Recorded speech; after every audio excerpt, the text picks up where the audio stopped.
Daily Game Design Time. Welcome. I have an hour's work to do before I would like to get a little more rest and then have basically a full day's worth of conferences with students. I mean, it's like solid. So, like from 8:30, from 8 a.m. my time until 3:30 p.m. my time, maybe 4 p.m. if a student takes up a schedule slot because she missed yesterday. We have to create a new one for her. Then that's except for 30 minutes from like noon to 12:30. It's solid meetings, and I imagine I will have wanted more sleep for sure. I think I'm anticipating an afternoon coffee. I would actually say for sure, but it'll be a good time. I really do enjoy dialoguing with students about their ideas and their papers. So it's a good time, and it's a fun kind of phase to catch somebody in when they're fairly early in a process, and hopefully, it doesn't take a whole lot for them. Oh, hey Seth. Hopefully, it doesn't take a whole lot for them to feel a lot of progress in their thinking and the way they approach ideas and presenting those ideas, especially big and complicated ones.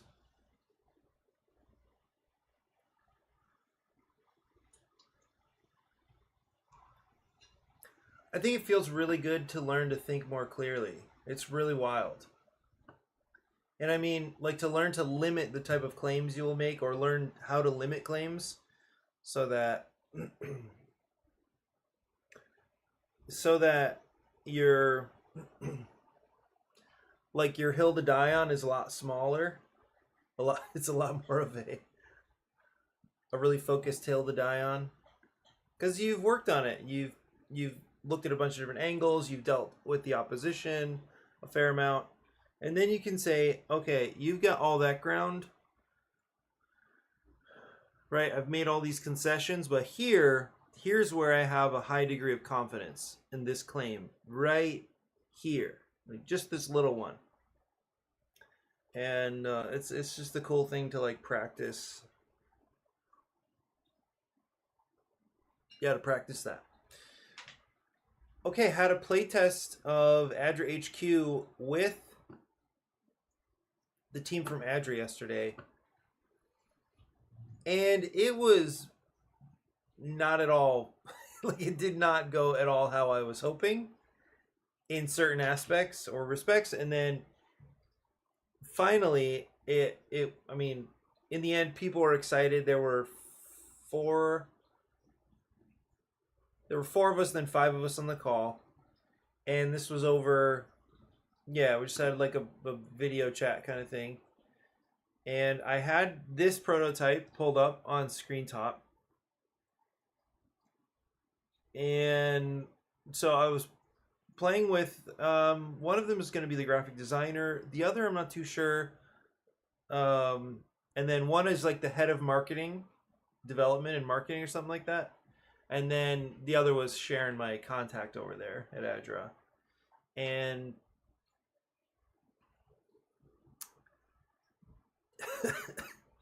yeah, I think I think there were some graphic design issues in this iteration that really worked against us. The main one being that it was really difficult with all the stuff coming at them. Right, they're learning a new interface, they're learning a new game, with all these things to process. It was not at all helpful that you can see the icons on both sides of the card. For this prototype, for this playtest, it would have been better, much better, to just have the icons collecting on one edge, because I think they just couldn't. They had such a hard time, like imagining that. At least one or two of them, I think, it threw them off to like see the icons. It looks like three food, but of course it's not. It's only two because you're only checking this edge of the card. So that there were features of the prototype itself that didn't work well, and then there's the interface and like learning. Oh, hey Francisco. There's just learning how to move around. There's learning how to interact with the components. And so there was somebody who just really could not turn the cards for like a long time and kept like forgetting how to do that. Or just like moving around the space, like zooming in and out quickly, or zooming in on a specific card. Like there's just learning how to how to maneuver around on a digital platform like this that really bogged everything down like wildly. And I'm just not used to that. I'm not used to people kind of starting from like for both things to be true. These are, one or two of them non-gamers or pre-gamers, and then I'm sure they've got some digital literacy, but for some reason doing whatever it was it took to do this was not clicking. So like trying to take turns, the cards aren't super clear, and they're moving stuff around, like that. I don't know. Just like I would jump in and help arrange things occasionally. Anyway, eventually we just had to abandon the idea that time mattered and just try to take some turns. I've done this with kids in person, and I'm confident that in person, if I was able to just show things and they could see the icons clearly, in person, it would have been fine. And I really felt the need to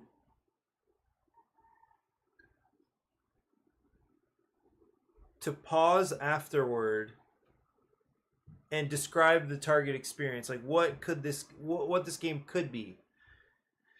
We played through, everybody kind of caught their breath, and then we shifted to just more practical considerations about like what are the next steps, how do we make progress with graphic design. In fact, I have a couple emails I need to answer about like with follow up to the meeting.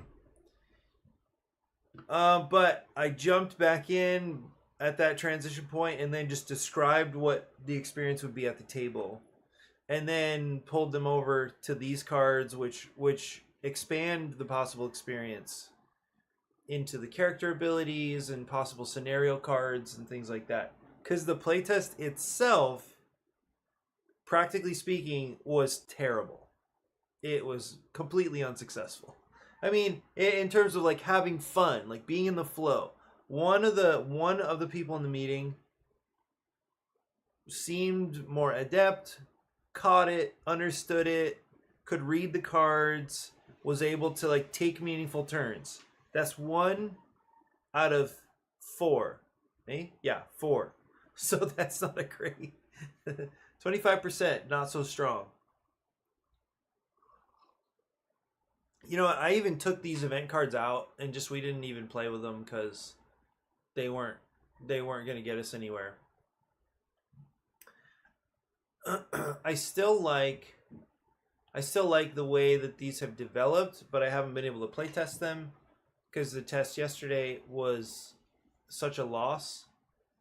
That was wild. Like it just, I mean it's not fair to expect anything else, I think, but it was just so surprising to me that that the new thing, the combination of new things seemed overwhelming, and then the less than perfect graphic design, the whole thing just fell apart. Still, the group was very positive about the thing. Even there was the guy that came later, the one who's like head of development or something like that. His wife was watching apparently, and she's a gamer, and that's what we learned. Like our very first meeting with me, Sharon, and then this guy, it was learning that his wife had played the games I was referencing, and how cool was that? Like that was a good thing. And so she saw it, and he said she thought it was like promising, even though like from an actual play experience, the thing did not work at all here. At least the potential, which is cool. I don't know if she's being nice, but I can see 100% they need to print out a copy and play it. So we'll figure that out.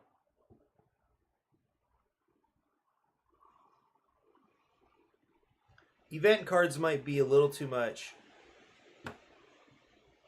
to introduce in the early plays for pre-gamers. So I would expect to just let some of the issues exist or persist. The ones about, oh, you have to draw a card if you can't play. Just let it happen. I also saw one of the players' intuitions. She kept wanting to refill her hand during her turn. So I don't know. I just don't.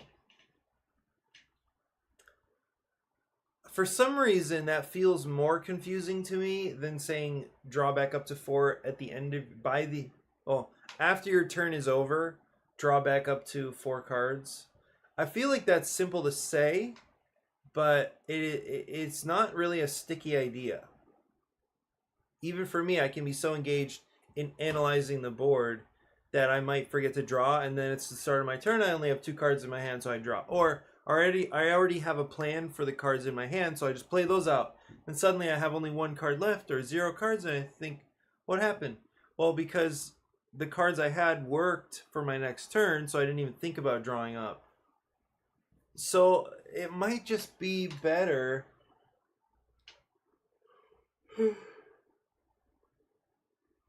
Excuse me, it might just be better to say just always fill your hand to 4. Whenever you play a card, draw a card. I don't love it. For me, that feels a little more confusing, but maybe it feels like a touch more of a thing to explain and then for players to understand as an idea than at the end of your turn, draw back up to 4 cards. But maybe that's wrong. Yeah. Well, it's nice to see progress. It's nice to see that the team is on board. There is certainly work to do gameplay-wise, and yikes. I think today is going to be... Monday was pretty rough. I had to fit in a micro nap, I think. When I hit that noon time, I had a little something to eat and then had to take a very, very short break and rest a little bit because it was pretty tough.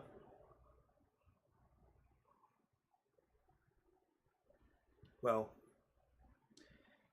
yeah, it was a good thing. And you know what I would like? Well, I'm a little bit now knowing how important it is for the graphic designer to be very familiar with games. And some of this is coming from, working on the Pathfinder Club game last year. The usability, UX, UI stuff, so important. And I don't know. I really wish. Apparently, familiar with games. What? Oh,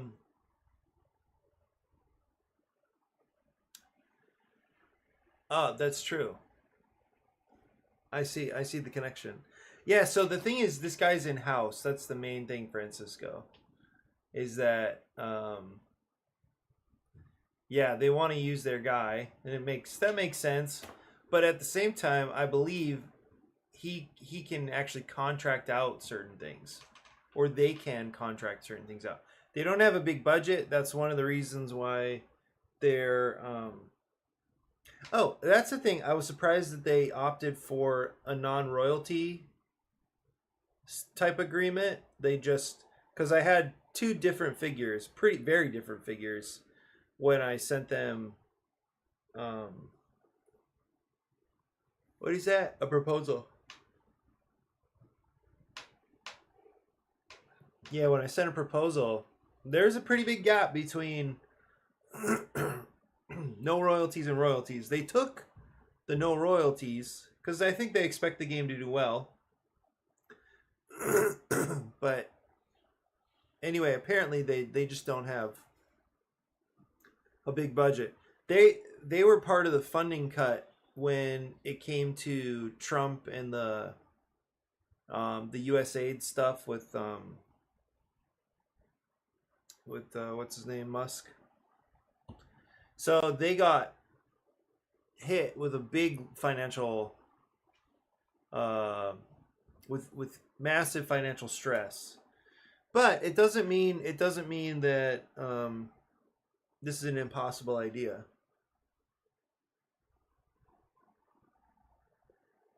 If anything, maybe you could come in as a consultant or something like that. I don't know, but it is a thought. You know what? I was just gonna post. Actually, I was in the middle of finishing an Instagram post, and I'm posting about Ahoy, and as I was writing about it, I found myself very surprised because Ahoy, and I have this list of things that Ahoy has as features. I say it's confrontational, it's area control, it has attack dice, there's a lot of politicking, and it's a longish teach because of asymmetry. I think each one of those features might have been a deal breaker at some point. But Ahoy has all of them, and I still really enjoyed it. Like I've played twice, and I enjoyed both plays. And I don't know what it is. That's what I'm trying to process that. But I think it has something to do with some of the. Well, I do like dice placement, so that's a feature of it. I like dealing with what I've got. I think that's really fun. And that you can only do two things on your turn, plus little like free actions or whatever. Um, but anyway, I'm still processing like what's going on there. The fun thought. So what I have for today, what I was thinking about, is what prototypes to have ready for the con next week. Because my plan is to be in the Unpub room. They're not calling it that. Prototype Alley. My plan is to be in Prototype Alley for most of the time, if possible. I'll play some other games, but my goal there is to network and to get playtesting done, whether it's my games or other designers' games, which I guess is the networking part. And I thought back to this little game, called it the 10 Bridesmaids. And what I'm doing with some of these is retheming. I have several like Bible inspired games. And it's not that I'm abandoning the idea of making Bible games, although I'm not doing it as often these days. But what I am doing is taking the concepts of the games that, they're initially Bible themed and just testing them in other themes. As I branch out into like going to conventions, like hosting or doing, like getting playtesting done, here, organizing like designer meetups and stuff. You know what? It's not that I just know these games. I like the ideas in these games. I think if Jack and I were to partner more, if I sensed momentum from Jack, who I think has kind of taken a break, but if I was more excited about self publishing and the Pathfinder Club game did better or was doing better, meaning that I would have to be a strong marketer, that I'd have to be very very good at sensing audience needs and stuff like that. If my self publishing was any different, I probably would take on more of these projects and just experiment a little more with overtly biblically themed games. As it stands, I think these games are potentially fun. I think they're like I think they have some simple, fun ideas in them, and I would like to share them with more people, and of course, work toward financial sustainability in the gaming industry. So I think that, yeah, Jack Dunbar. So I think that means just retheming some of these and trying to pitch them to publishers, because I am not at this time. I am not an effective self-publisher. Until I have a team, until I have a partnership, I wouldn't. A strong business mind, I do not think that I'm going to head toward in the self-publishing direction. So I have all these games that I think could work.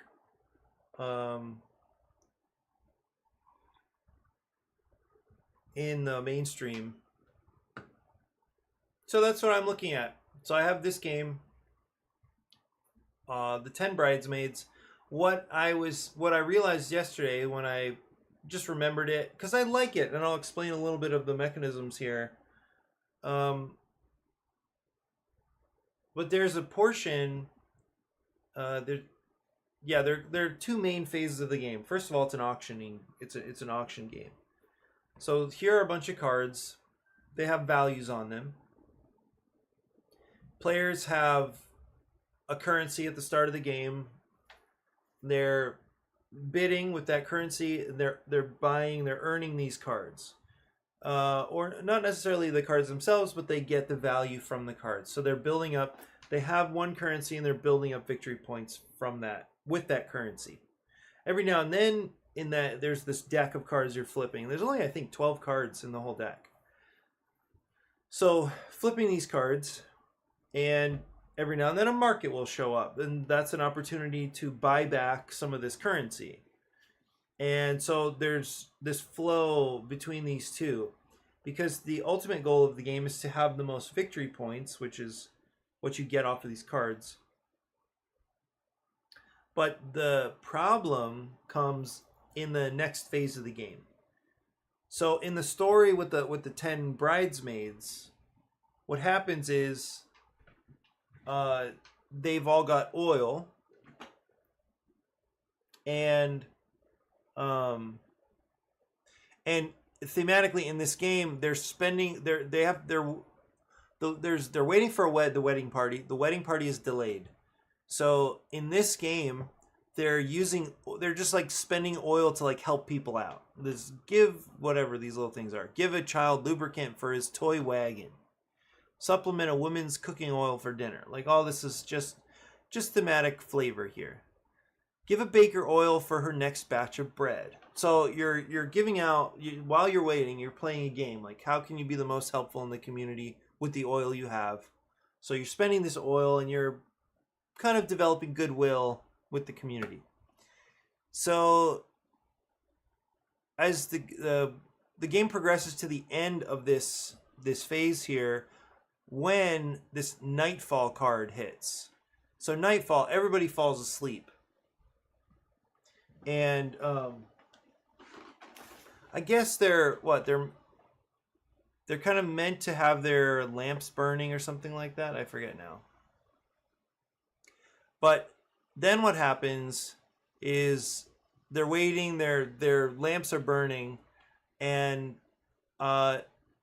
then you go into the second phase of the game where there is a row of cards, and I think I have them right here.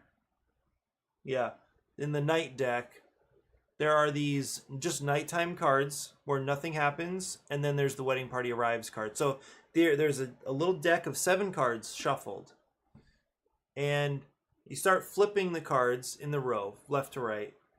If this card shows up, this nighttime card shows up, then everybody spends a cube of that initial currency, which is oil. They're spending the oil. If they run out of oil before the wedding party arrives, they cannot participate in final scoring. So you don't know where in the 7 cards the wedding party arrives. It might be the very first card. So the best thing would have been to basically spend all of your oil and get tons of victory points. So bidding high would be great. If the wedding party arrives in the last card, then you need at least 7 oil to survive. Six oil? No, you need at least 7 oil cubes to survive until the wedding party arrives. And in that case, you definitely would want to be bidding low. And even though your stockpile of victory points might be small, everybody else is going to burn out probably. So that's the perfect tension. It's, you don't know when the wedding party arrives. Victory points are good, but oil is good too, depending on when the wedding party arrives, and you don't know when that's going to happen. There was a kind of mechanic that I started experimenting with. I feel like I'm stuttering a lot today. I started experimenting with this card having a special ability. This is the least valuable card, but it gives you an ability when you buy it. And that's about when I abandoned the game. It's, I like it in its most elegant form, which is even without these abilities, without any type of extra stuff. Just that problem of, should I be bidding high to get victory points, or should I be reserving some oil here? How many victory points do I spend when that market card shows up so that I get oil back? So it's that kind of perfect tension that I'm looking for myself when I play. But then I think there was a little feedback like, okay, but there's not much here. So how can you add a little more intrigue, a little more a little more excitement into the game? That's when these abilities started showing up. I only have one, and what this card will let you do is look at one of the cards in the nighttime row. So it was kind of like a like see the future kind of an ability. A little bit weird, but that's cool. All right, so the mechanics really came from the story in some sense, right? Where you've got these people waiting around. They've got something they need, and they're at the same time they're tempted to spend it. The problem is that they're waiting, nighttime happens, everybody falls asleep, and so then they wait. And you can see that, and there's no way to predict the resolution here. Like, when is the wedding party going to arrive? So I love that uncertainty. I really like it here in this game. So then the question was, okay, if I don't use this parable, if I don't use this Bible story, what could the theme be? And then I thought, okay, what about, like, what else has to do with falling asleep and waiting? Well, there are animals who hibernate. That was the first thought I had. Maybe this is about animals that are like collecting food or something for the winter, and the goal is who can sleep through the winter. That was that became the main idea. And so I jumped into Gemini. I started asking, like, what animals, what did I say? I want your help working on a game called Winter Sleep. You know me, come up with a better name. It's about animals collecting items and food for hibernation. So I don't even know which animals hibernate. So it gave me a list of animals. I know it's not quite in the Bible story, but what if you could pay points to delay the bridegroom to come? Like, if it comes, you can pay VP to delay it. Oh. Interesting.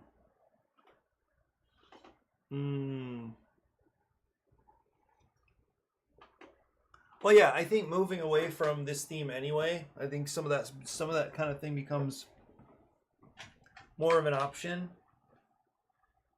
I mean, I like how the game works. I'm not sure there's a need to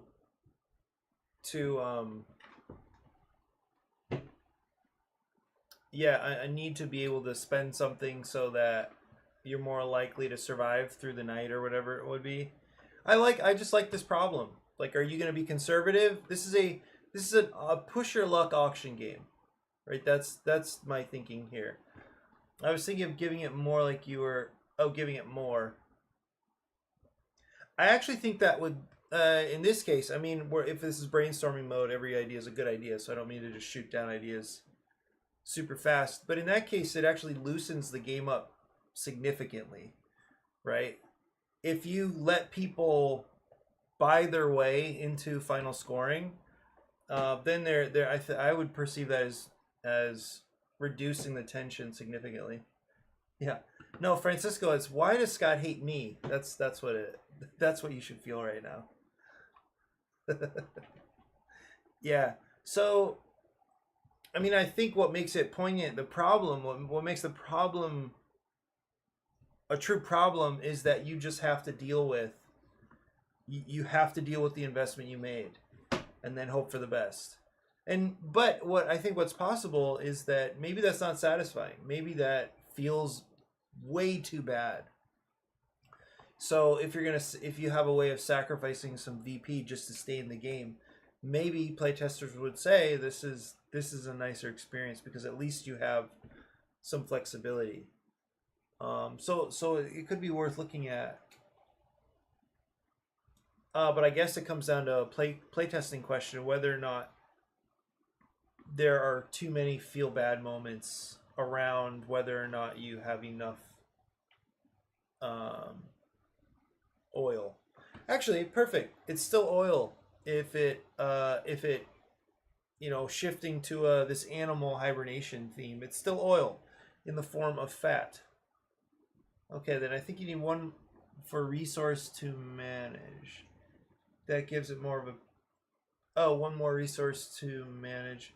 Gives it more of a paper rock scissors element to scoring. Oh, like the idea of like score the lowest, score the currency you have the least amount in, like that kind of thing.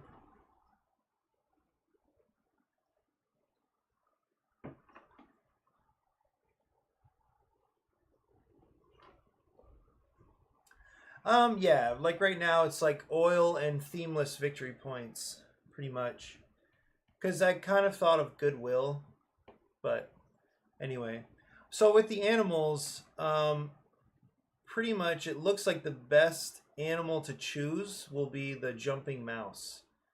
And the reason is that I didn't realize this, but there are like levels of hibernation. I had no idea. Let me see if I can show you. Okay, here it is. So here's the animal, their hibernation style. I didn't know that was a thing. And then what they collect. So grizzly bears experience torpor or deep sleep. They can be easily awakened.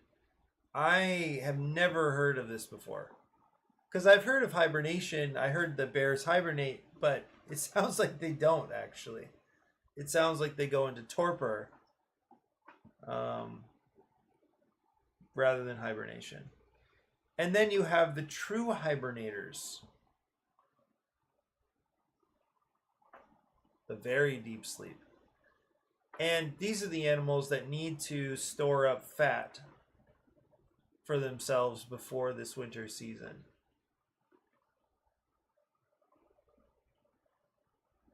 And then there is, I don't know if this is a technical difference, so torpor and deep sleep versus torpor. So they wake up frequently to eat stored food, but I guess they don't really go anywhere. Maybe hibernation is not just sleep, but it's like that withdrawal into a den, so they don't need to leave. So maybe that's part of the definition of hibernation is that they just withdraw. And maybe they're sleeping most of the time, or even if they're a little bit more active, like the chipmunks, still they're not like out in the open or something. I don't know. I was gonna say out in society. Well, okay, so then I thought about maybe they should be chipmunks because you're just collecting food and you're trying to stockpile food, and then every card that gets flipped over would symbolize eating some of that food, but that didn't really work thematically because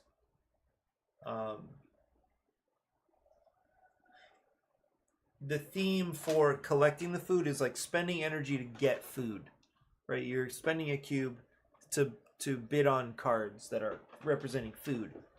And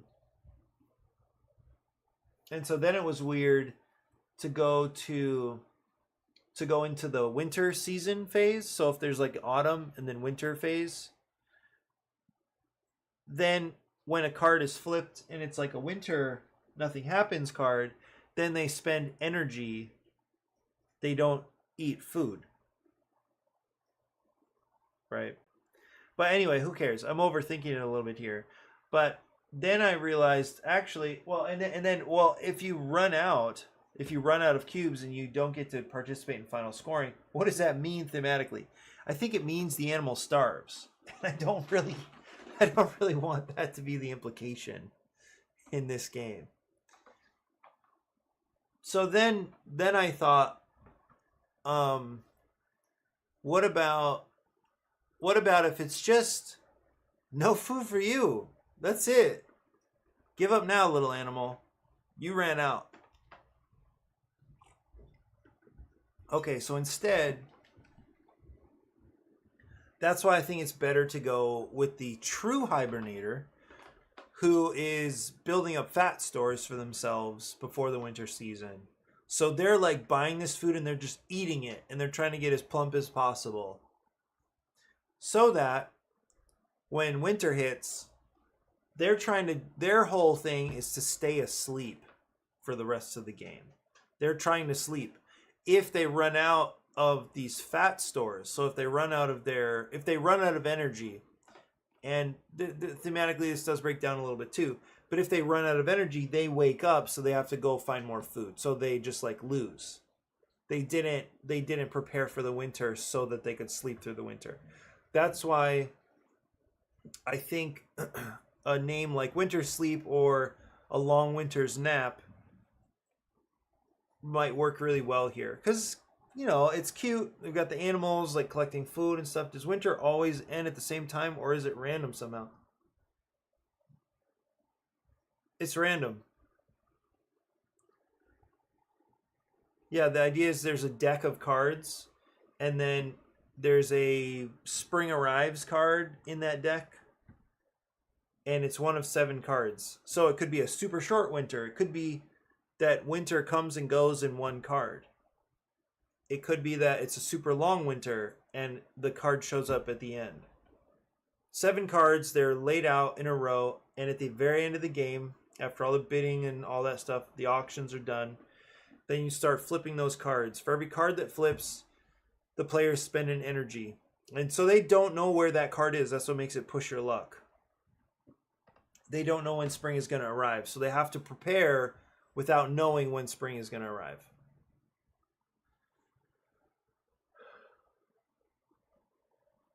So if you have all the fat and spring is short, so if winter is short, then what happens?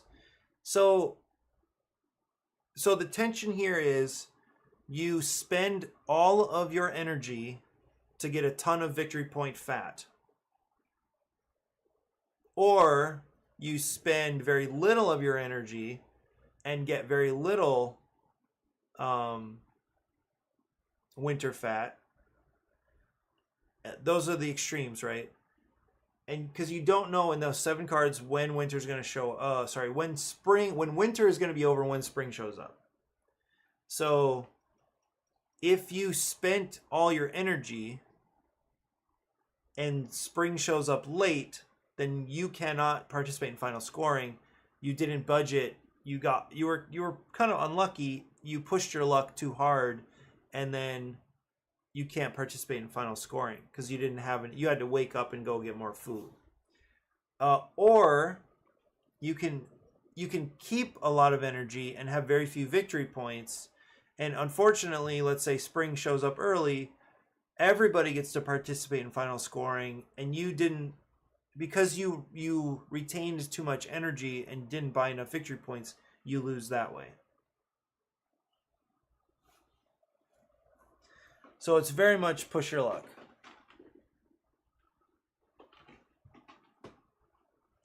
And without a mechanic to like pay to play, then it might be very unsatisfying. That's why your idea is worth looking into, especially if in playtesting players just get mad because the spring arrives card keeps coming up way too late or something.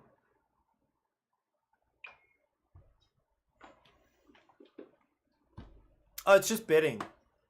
It's not thematic. It's literally just bidding on cards. So what does buying VP look like thematically? So a card flips up and you start bidding energy.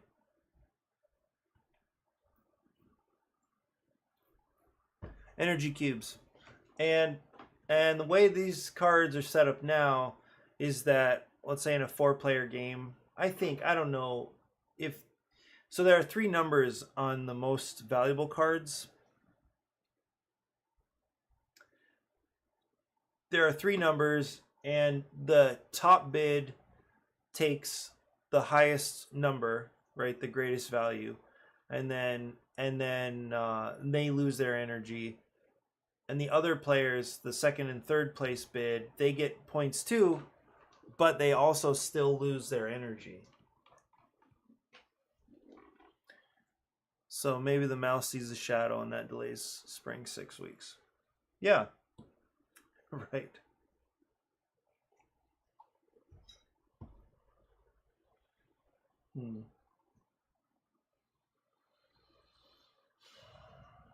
I was never fully convinced on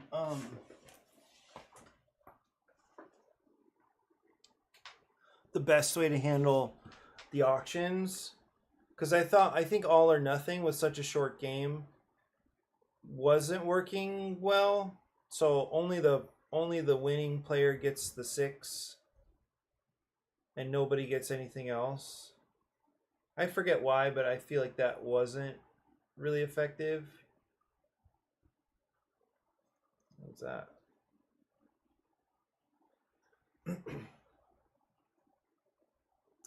But just trying a little different style. Like these players, well, I guess you could bid 1 and pass and then still get 2 points. So maybe that's not awesome. So I spend 1 energy regardless of the number I'm bidding, or the higher the bid, the more energy I consume. So this is like, I mean, it's a typical auction where you have money and you spend money. So if you win the bid, you spend, or in this case, if you would win victory points, you just spend your money, which is just cubes of energy cubes.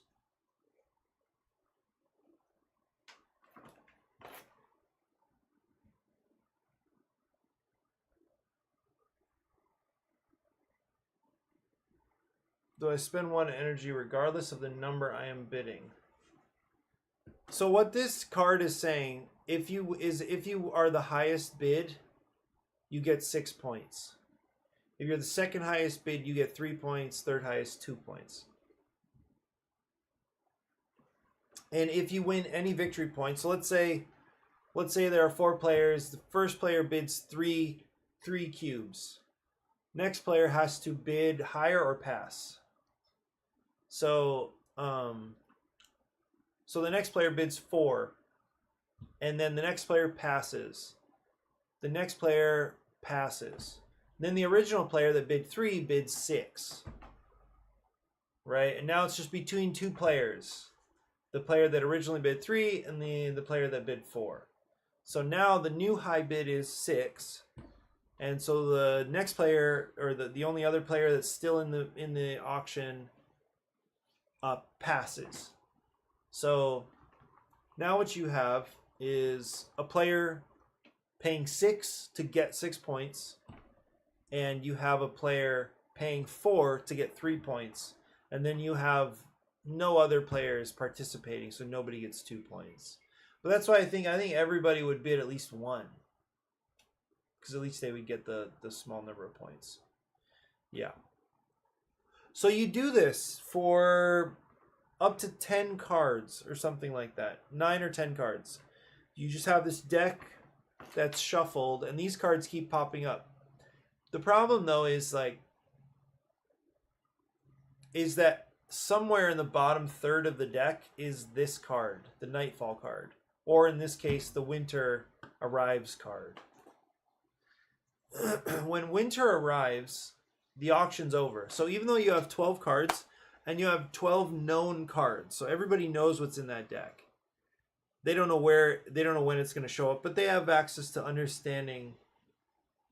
No, Winter arrives. So, okay, so the flow of the game is, it's the autumn phase, so you're bidding on these cards. Then Winter arrives. So that's when the auction's over and you transition to the row of Winter cards.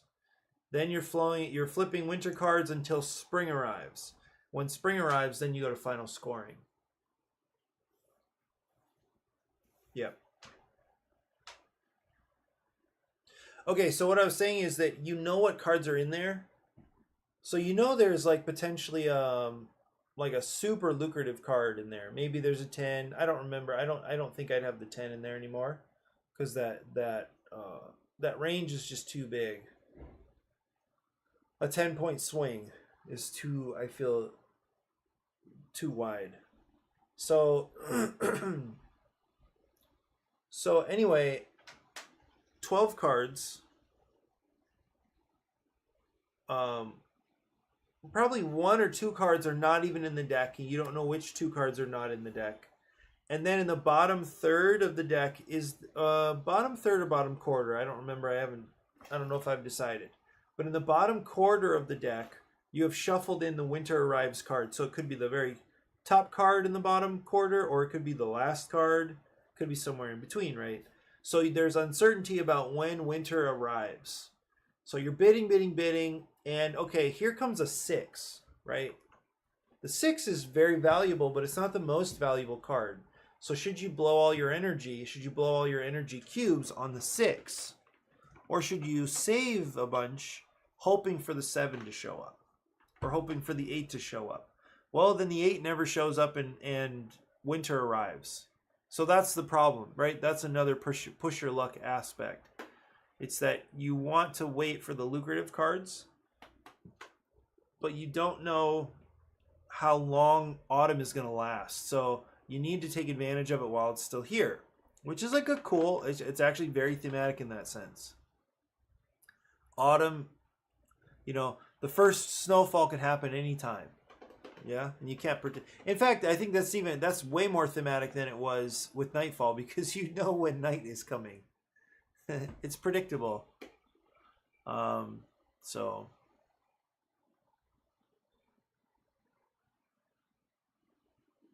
okay, so there's no. All right, let me try. I'll go from. I'm gonna talk through the whole game, see if this is clear. So all players start with, let's say, 15 cubes. Those cubes represent energy, the energy it takes to gather food. But just think of them as cubes for now. So this is the beginning of the game. It's the autumn phase. So a card flips up. It's this card right here. Go through bidding, right? So you spend these cubes. You have people bidding on these cards. The winners, the people who earn something off of these cards, spend their cubes. And they gain tokens, these fat tokens or whatever they would be. Okay, so this happens for a while. So you're spending energy to gain, you're spending cubes to gain tokens, VP tokens. Occasionally, a card pops up called a market card, which lets you spend VP tokens to gain a little more, to gain some more cubes back. Maybe you're running low. Maybe the round is lasting longer than you expected. So you want to get some more energy, or maybe you spent way too much energy early on to get a really high value card. So you're going to buy back some cubes with VP tokens at this when this card pops up. It's expensive, but it might save you because, all right, so you've got this diminishing pile of energy cubes and this growing pile of VP tokens. So that's the hope here, right? You're spending cubes to get tokens. The autumn phase ends when the winter arrives card pops up in that deck, right? So autumn is all about bidding, and then somewhere in that deck is this winter arrives card. Autumn ends, the bidding ends, and you directly to this row of cards that's up. The focus goes to the winter deck. And so you're sitting there with whatever cubes you have left, that's your energy, and then whatever victory point tokens you've collected. So you've got these two piles. And then you start flipping cards. The first card is a winter card, nothing happens. Every player spends an energy cube when they see that card flip. Okay, they flip another card. Every player still in the round has to spend an energy cube when that next card flips. Well, one player runs out of cubes. They were hoping that the Spring Arrives card showed up in the first two cards. It doesn't, so they're out of the game. They spent too much energy getting too much fat, and now they have to. So thematically, it's already breaking down, but they need to wake up and they need to go get some more food. That's why I'm almost thinking you should spend an energy cube and a VP token, but I think it might be able to break theme a little bit here. Okay, so the cards continue to flip, right? And then every card that flips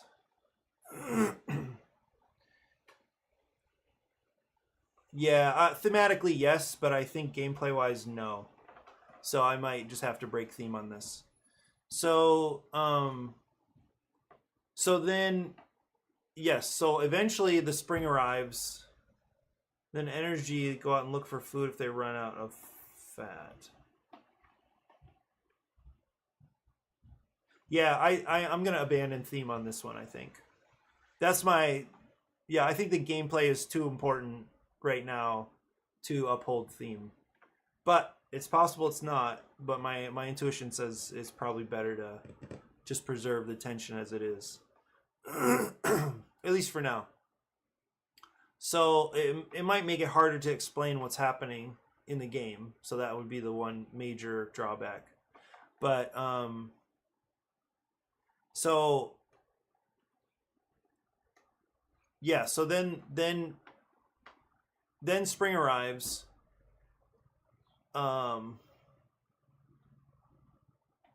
Yeah, abandon theme. Mice and virgins with oil first. I'm not sure what's happening. So, right, so then spring arrives. Any player who still has energy cubes left gets to score their victory points. Yeah. So whoever has the most victory points at that point wins.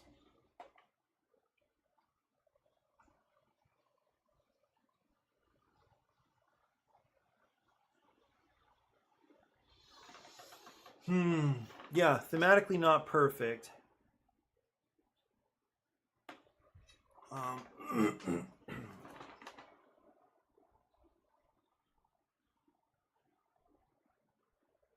Yeah, it's tough.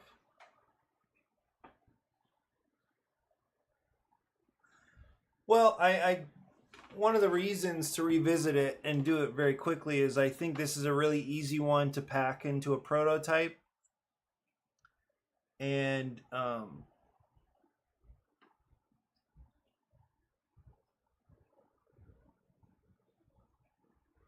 to just have as something to play during the con.